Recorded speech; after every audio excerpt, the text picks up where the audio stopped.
everybody. Welcome back to the Lincoln Square Network. I am Rick Wilson, your host, as always, on this beautiful Friday morning.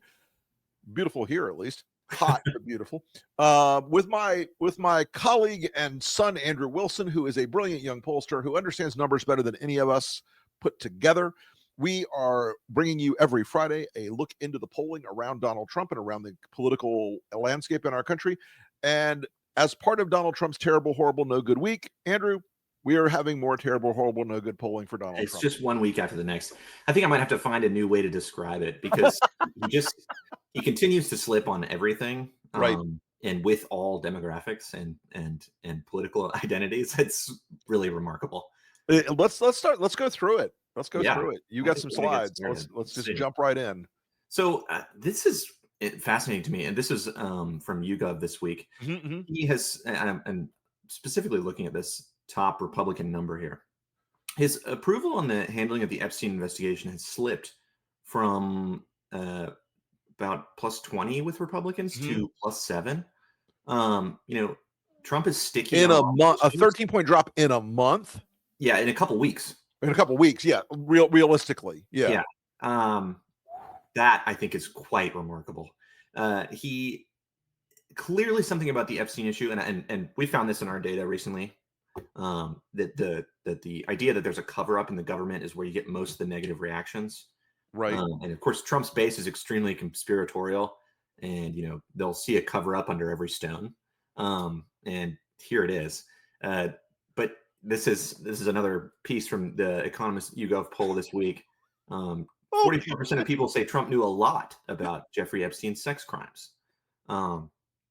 So yeah, when 68% of people say that you knew a lot about somebody committing sex crimes against underage girls, that ain't good, Donald. That ain't good. It's remarkable that he got elected. This is the thing about the Epstein thing that blows me away. It's like nobody knew. Nobody think this is not a secret. No, those pictures were out there. The Epstein files. They've always been out there. And they just close their ears to it, of course, because it's Donald Trump and they love him. But right. Clearly, that's changing in some significant ways. I mean, if Republicans are saying now that not only is Epstein more serious, but it's clearly harming Donald Trump in a significant way. I can't imagine that he's going to escape from this unscathed. Now, of course, Mike Johnson is doing everything he possibly can to assist with the cover-up. And the more they double down on covering it up, I think the worse it'll get with Republicans. The amazing part of this is, and it's not apropos of this exact subject, but all these Republicans are like, how dare the Democrats leave Texas? They ran like scalded dogs out of D.C. so they didn't have to vote on accountability on the Epstein matter. Right. So they didn't have to vote on subpoenaing people like Alex Acosta, who they're not going to subpoena in the House Oversight Committee, but they are going to subpoena Bill and Hillary Clinton. Of course. I don't think this is going to help. No, I actually think it'll make it worse. And we saw the grumblings about the Maxwell pardon or Maxwell testifying before Congress. I think that will make it significantly worse, even though Trump feels like maybe he's caught in a trap. If he pardons Ghislaine Maxwell or if she testifies before Congress, and there's no way around. Sorry, my phone is going off. Let me go ahead and mute it. There's no way around a congressional hearing where it's going to go perfectly for Republicans. And of course and every Democrat is going to be asking the chairman, why are we not subpoenaing Alex Acosta? Why do we not have Ghislaine Maxwell here? Why do we not have her, the victims here? We've been talking about this for weeks now, how this scandal is this corrosive acid underneath Trump that has hurt him on every other aspect right now. I've been thinking a lot about this, and I think it's fascinating that his behavior has changed somewhat, and I think we can attribute that to his advanced age. His reaction to the Epstein stuff falls outside of the Susie Wiles philosophy of keep everything internal and deal with problems inside the camp. He clearly is very emotional about the Epstein issue, and for sure he feels caught, I think, between his base. Signal call. Oh, I'm sorry. It's Trigby. Hey, Strig. I will call him back. Anyway, where were we? The emotional nature of his reaction to all this, I think. Yeah, I think it has to do with his. Hey, there's your dog. There's your dog, Andrew. Oh, look at your old dog. Look at Jill back there. Oh, she's old. She's old. But yeah, that emotional response to it every time. I think that is causing voters to have this. I mean, if Trump was just like emotionally zero affect on it, like, this is a legal matter, we're going to let the Department of Justice resolve it, and not say another word, but he can't stop going, it's a hoax, it's a hoax, it's a hoax, it's a bullshit hoax. Every time he says that, you're right. Because even Tony Fabrizio, Trump's own pollster, says that 15% of their base are QAnoners and conspiracy theorists. I think it might be higher than that, because the reaction you're seeing, that dip with Trump, the rest of his agenda isn't holding the base together anymore. No. And in fact, I think it's tearing the base to pieces. Yeah. This is the CNBC poll from this week. Right. I think it's, again, remarkable that his handling of the economy has a lower approval rating overall than his overall approval rating. Right. So this really shows that Trump's base is, still sticking with him, but they hate what he's doing. They can't stand the way he's handling all these disparate issues. They love him personally. That's why they're so stuck on him. They idolize him, see him as, their savior. But he's clearly fucking up on things like the economy. And this is only gonna get worse. And firing the Bureau of Labor Statistics. I can't pronounce her name anyway, so I'm afraid I don't know it. But it's going to undermine trust, and you can see that already. Right. This only 6% of people say they completely trust government statistics. When you get a situation, we talked about this a lot behind the scenes. Yeah. Firing the Bureau of Labor Statistics person actually somewhat serves Trump's purposes. He does want to undermine trust in all the institutions, other than his own personal power. In a way, it does serve him. But on the other hand, covering this stuff up, ultimately, it's going to come back and bite him. One of the great things about the presidency is that it is somewhat constrained by this public data and public polling. And when you take that away, you just sort of lose all the reins. And we know coming into his term, we were all talking about, like, will Trump be controlled by the economic headwinds, tailwinds, whatever? Well, the stock market has stayed relatively stable, but things like, the Bureau of Labor Statistics numbers that came out and manufacturing data that's independent of BLS, it was weak as hell this month too. Right. So this is from G. Elliott Morris. Sam's got it up for us here. And very smart pollster, y'all. Yes, this is his predictive model, trained on, I think, 4,000 interviews. Mm-hmm. But it essentially shows that Trump is underwater on trade in all these states. And I think some people might dismiss this as saying, the worst of the worst are these Democrat states like California and New York. But take a look at places like Pennsylvania and Michigan. Clearly, he's upside down on that sort of thing. I also like to point out Virginia and Georgia and New Mexico and Nevada, all these really important states. Mm-hmm. He's performing very, very badly on. Yeah, Virginia clearly has a triple whammy. The DOGE cuts of firing 150,000 workers, the massive cuts to non-defense federal contractors in Northern Virginia, and the fact that the GOP has a terribly weak candidate right now leading the charge for Trump. To shoot herself in the foot every single day. Folks, the Lincoln Project is all in on Abby Spanberger. Yes, of course. And you know what? I think we can. I know it's a long way out, but I think we can confidently say that she is probably going to win. Democrats are probably going to sweep a lot of those races. Yep. I think we'll increase the majorities in the House, and the Assembly, and the Senate. Yeah. So this is generic. Here's the national picture, though, right? Yeah. This is the generic ballot from CNBC this week. You see Republicans have dropped about 2 percentage points since April. That, I imagine, has to do with the big, beautiful bill, which, I think it is pretty indicative of how poorly it's performing if Trump is sending out his cabinet secretaries across the country to try and sell it. You don't typically sell a bill after it's been passed. Right. Once it's passed, you generally sort of like ride forward into the future. That is not what we've seen in previous years. I mean, I remember with the Inflation Reduction Act, Sure.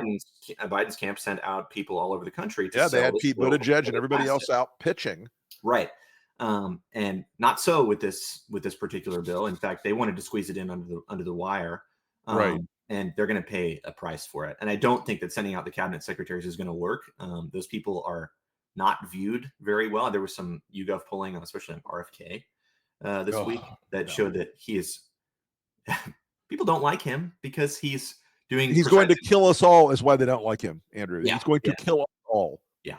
And that guy, it's baffling. There was something like 24% I cannot tell you like the anger I feel about that guy. Yeah, I'm personally scared for my daughter because she has not gotten all her vaccines yet because she's not even one.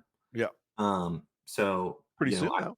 Pretty soon she gets her measles vaccine. Thank God. Knock wood. Yeah. Does David Jolly have a chance? Hey, listen, let me tell you. There are 2 reasons I think David Jolly might have a chance. First off, he is not playing any of the culture war bullshit games. They've been throwing him at him every event. Like, what do you think about trans Wiccans playing pickleball in NCAA sports? And he's like, fuck you, affordability. Right. Yeah. I think it's a winning message. The other reason I think he has a chance is that, and people are going to figure this out very soon, Byron Donalds is a fucking degenerate. And when I say he's a fucking degenerate, I mean he's a fucking degenerate. If you don't know what I'm talking about now, folks, you will. He is not a shall we say a picture of Christian morality at all. He's a dog. He's a dog of dogs. He's involved with Corey Mills. I don't know who sits in the cuck chair. Those guys are very close. So that's unfortunate and gross. Yeah, I do think. Right. I do think. Never get that one out of your brain. The message discipline on affordability. We talked about this with Zoran and Donnie. That is going to be a really great message for Democrats because it speaks to the inflation issue, but it's not talking about inflation, which Republicans have been sort of stealing away with for the last 2 years. Which I think they're going to run out of runway on that eventually, but they have not yet, right? Well, Trump's underwater by 27 points or whatever it was we talked about last time on it. Right. And the importance of cost of living and inflation is, again, back at the top. And I think it's actually growing. We don't have any issue polling. I didn't give Sam any issue polling, but this week there was some issue polling that I think 21% of people say is their top issue. So that's a growth of a few points. It's not gone away, but Republicans have been in power long enough, and they, Trump made all these promises that he was going to fix it right away, which of course, kind of doomed himself. This is the other thing. Yeah, there really is though. It's like you can say I'm going to reduce the price of groceries, but when they are not reduced, the spin doesn't work. Right. You can't say to somebody in Publix or Food Lion or wherever or Safeway, yes, these $7 eggs are not $7 eggs. They know the eggs are $7. Right. And I thought it was interesting that when they were talking about cost of living and inflation, and especially the price of homes, I remember this during the campaign. Right. They had this fantasy idea that somehow deportations were going to lower the price of homes. It's just completely nonsensical. That's like a fourth order effect in statistics, which is to say, folks, by the time you get to fourth order effects, they're not really effects. Not really effects at all. They're just sort of out there. And they didn't have any plans to lower the price of groceries unless they were going to do price controls, which Trump floated a couple weeks ago. So conservative wage and price controls. Yeah, they're going to get punished for a lot of this stuff in the next election. I can't imagine that. But I think the way they get punished though is in part because while Trump has this cultural armor with the base around him, regular basic bitch Republicans do not. Right. Yeah, and especially in the economic environment, those people he pulled in from those ones and outside the twos. base and those independents. Yeah. Well, that's been a real crash out independence, right? Yes, we talked about this last week, actually. His approval rating is being pulled down by poor numbers with independent voters. He won't claw those people back under the current circumstances. And now, he's fired these people who release this public data. The point of that is to cover up the fact that the economy is going sputtering the shitter. And he's not going to be able to recover it, although he'll try to cover it up by keeping this public data. Right. He'll just assert, best economy we've ever had. We're bringing in trillions of dollars from these foreigners. Right. And the stock market will continue doing well because the stock market is based on what you get from this public data. The underlying principles of the stock market are mostly just. Although I had a very interesting conversation on Tuesday night with a very big, very, very significant private equity person. I was out in the Hamptons at a fundraiser, and I had this conversation with this guy who told me, he said, what I'm worried about now is that we're going to open ourselves up to shareholder lawsuits for breaching our fiduciary responsibilities to our investors by relying on data that we now know to be corrupt. Right. People do not trust the Trump administration. So they're going to have to go out and run their own separate econometric studies. And they already do some of that. Right. But everybody bases decisions on this stuff, including, ironically, the Fed. This is Trump also trying to hack the Fed by saying, well, here's the data now. Now you have to cut rates, Jerome Powell. And, call me crazy, but Jerome Powell's a more sophisticated lion than that. He's been on the plains of the veldt for a long time.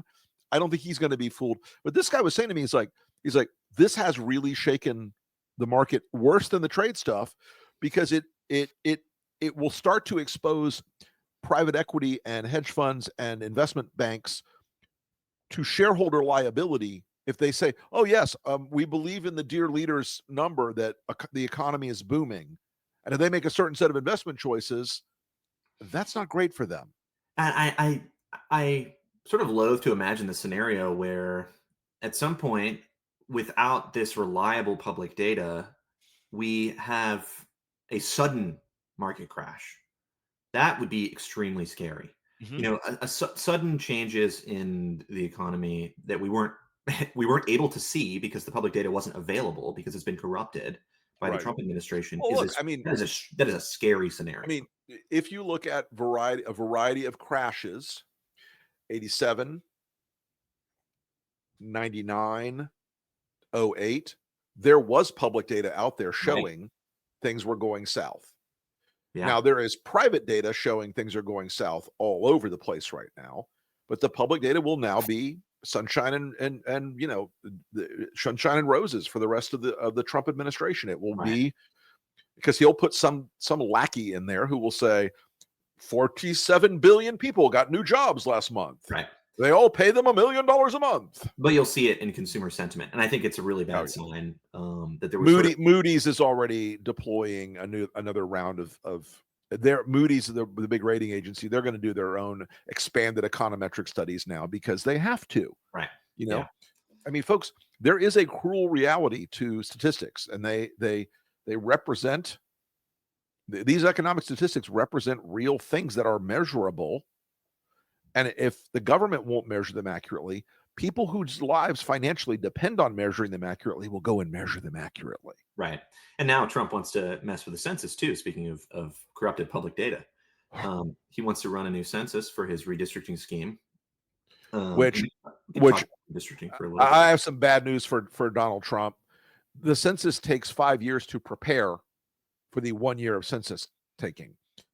If he just makes one up, this redistricting thing is hilarious to me because they based this on a letter they asked for from the DOJ in the Texas case. Right. which ignores the fundamental reasons behind the census and the normative factors of redistricting, which are not legality but population. That's what the census says in the Constitution. And so they think that they can say, oh, well, there's illegal aliens have to be taken out of the no, that's not what the Constitution says. And even I don't think even this Supreme Court's going to say, no, the Constitution doesn't mean what it says in black letters. We'll see. We'll see. There were some actually there's some polling out about the Supreme Court right now. Oh, tell me, what do you got? Trust is at an all-time low, as you. Well, I am shocked to discover this. Of course, Republicans are pretty pleased with the court right now, and they'll continue to be pleased with the court. The court will probably bow down to Trump on anything they can, and when it comes to what the Supreme Court is going to do around redistricting, their prior decision was not great. Yeah, I'm not holding my breath for anything amazing. I think it's going to be a bit of a bumpy ride. There was a point, I think maybe last week, where I'd done a little research about redistricting, and Democrats seem to be boxed in a lot of ways.